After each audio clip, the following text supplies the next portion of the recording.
హీన దీన జనులందరూ తనవారేననుకుని సేవ చేయడంతో జీవిత సాఫల్యం చేకూరుతుందని విశ్రాంతి గ్రంథాలయ అధికారి చింతపల్లి సుబ్బారావు అన్నారు. రమణపేట అడబాల ట్రస్ట్ కార్యాలయంలో విశ్రాంత తహసీల్దార్ రేలంగి బాపురాజు సౌజన్యంతో ప్రాణాంతక వ్యాధిగ్రస్తులకు నిత్యావసర సరుకులు పంపిణీ జరిగింది. ఈ సందర్భంగా గ్రంథాలయ విశ్రాంతి అధికారి చింతపల్లి సుబ్బారావు మాట్లాడుతూ హీన దీన జనులందరూ తనవారేననుకుని సేవ చేయడంతో జీవిత సాఫల్యం చేకూరుతుందన్నారు. ఆ దిశగా ప్రతి నెల ప్రాణాంతక వ్యాధిగ్రస్తులకు నిత్యావసర సరుకులు సమకూరుస్తున్న బాపురాజు సేవ తత్పరత అభినందనీయమని సుబ్బారావు తెలిపారు.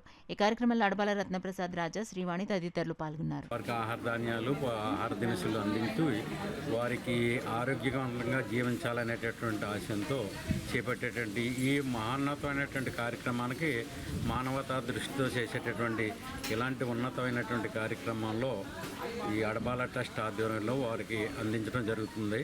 వారు ఇదే కార్యక్రమం ప్రతి నెల కొనసాగేటువంటి కార్యక్రమం ఇలాగే కొనసాగాలని, వారు సంపూర్ణ ఆరోగ్యంగా ఉంటూ ఈ ప్రాణాంతక వ్యాధిగ్రస్తులకు అందించేటటువంటి సహకారం ఆ రకంగా కొనసాగాలని కోరుతూ ఈ కార్యక్రమం నిర్వహించేటువంటి రత్నప్రసాద్ గారికి, ఈ కార్యక్రమంలో పాల్గొన్న పెద్దలందరూ కూడా నమస్కారాలు, ధన్యవాదాలు. రమణపేట చుట్టుపక్కల ప్రాంతాల నుంచి ఎంతోమంది ప్రాణాంతక వ్యాధిగ్రస్తులు రావడం జరుగుతుంది. ప్రతి నెల 2 సేవ ఉన్నాడు. ఈ రోజున వారందరూ రావడం జరిగింది. వారికి మరి విశ్రాంతి తహసీల్దార్ అయిన రేలంగి బాపిరాజు గారు వారి సొంత డబ్బు వెచ్చించి, అంటే పెన్షన్లు వచ్చే డబ్బును వెచ్చించి వీరందరికీ నిత్యావసర సరుకులు అందజేస్తున్నారు. వారి సంపూర్ణ ఆరోగ్యంతో మరి వందకాలం చిరంజీవిగా ఉండాలని, వారి మరిన్ని మంచి మంచి కార్యక్రమం చేయాలని సందర్భంగా కోరుతున్నాను.